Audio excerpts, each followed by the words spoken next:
面对着中国的威胁，咱的国防部是拍拼来发展无对等的战力，当咧研发无人机甲无人攻击艇一寡武器。中科院嘛要伫咧6月中邀请到国内外12间的厂商做伙来交流电视产品，提升咱的国防能力，嘛促进产业发展。 伫海边速度正紧驶过喷起白色的海影，并且展现速度正紧的射源性能。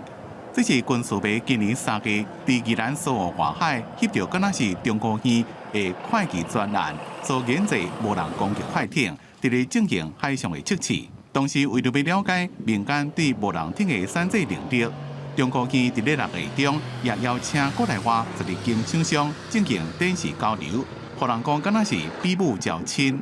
建立一个交流平台，而不是来做比试。测评的任务在过程中，因为它属于机密案，所以说相关的诸元啊不方便在这次的展示里面呢提出。在下半年应该会有时间让快旗啊得外行跟诸位朋友们见面。因那无论是动态或者是静态电视，拢无包括快旗。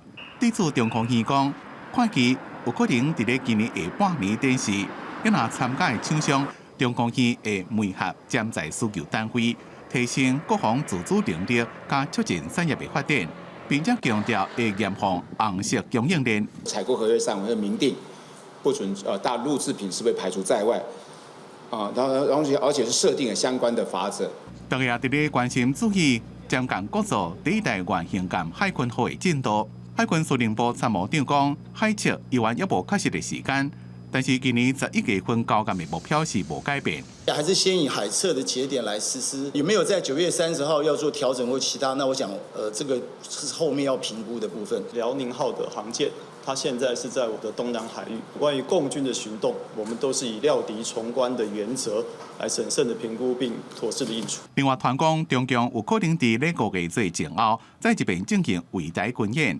国防部讲会密切掌控中共辽宁舰目前的位置，国军会看需求启动开设应变中心，或者是提升战备的等级，实施各级操演，及时应处。